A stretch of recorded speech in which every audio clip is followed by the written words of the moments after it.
Good afternoon. This is Radio Recover with Sway TV, a show created for the by the youth. And today we're here with real estate entrepreneur Dan Breslin, and we're going to learn more about him in today's interview. Nice to meet you. My pleasure, Randy. Thanks for having me on the show. I would like to jump into today's by asking, how did you become an entrepreneur? All right, so I guess I'll start with the truth. So I was working in car sales from like around the age of 19, 20 years old until probably 23, 24 years old. And like I used to get into trouble as a teenager and into my 20s. Like I had gotten into a bunch of trouble, and I was into drinking, I was into drugs, alcohol.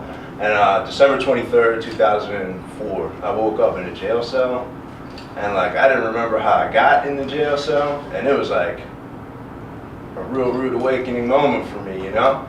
And I realized at that point in time I was facing felony charges, ended up with felony convictions on my record, and I had to do a year in jail as a result of that. And while I was in jail, it kind of came to the revelation, like, man, how the hell am I going to get a job now that I have felonies on my record? And so there was like no other way for me that I could see to make money. Like my livelihood was selling cars and kind of like getting odds and end jobs and like applying for jobs.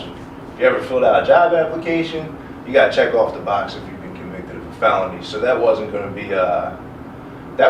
be real easy for me to get a job again. So I was like praying basically for an answer. And while I was in jail, I read a book. The book was Rich Dad, Poor Dad by Robert Kiyosaki.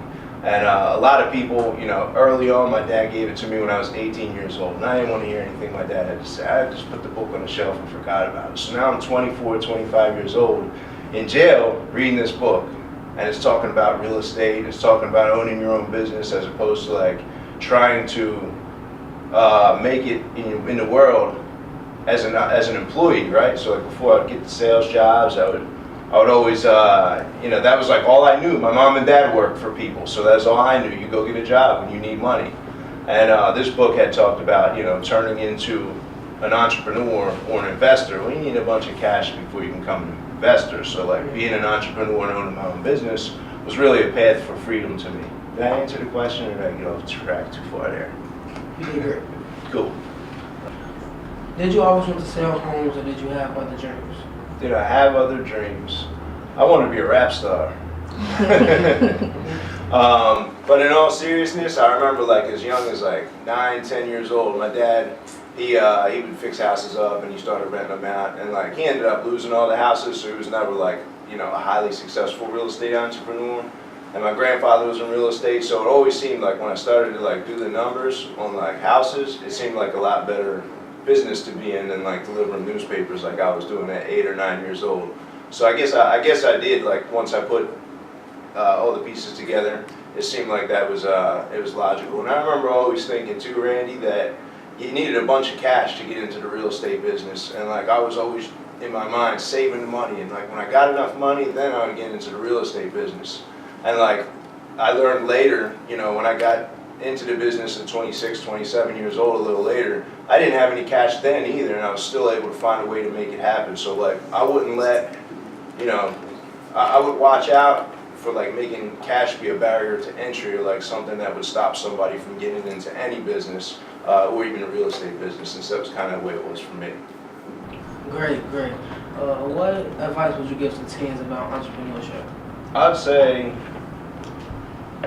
would say about entrepreneurship for teens, like if I could even give my 18-year-old self something to try to do, I would say that like getting the knowledge and like the wisdom about the business or about business in general, and like surrounding myself with the right people would be the most important. Because when I'm 18, 16, 15 years old, there's a lot of people that might not be the best people to surround yourself with. So it's like really important to choose the people that you're going to spend time with if you plan on being successful long term. Like I didn't figure that out until I was 25, 26, like I said.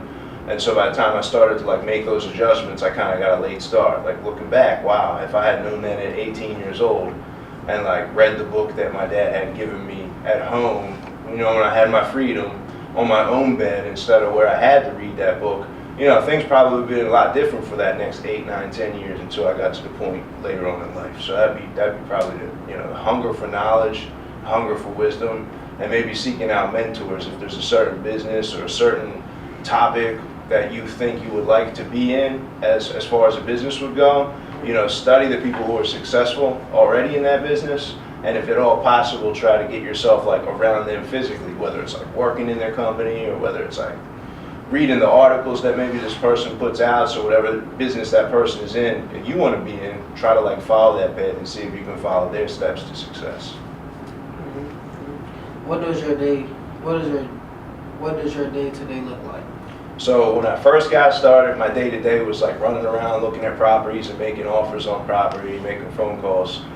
Today, I'm the president of the company, and I have like vice presidents that run the different markets: Atlanta, Florida, Philadelphia, here in Chicago. So a lot of the VPs and the acquisition managers, basically my team of people, is doing a lot of the day-to-day, like physically visiting the property.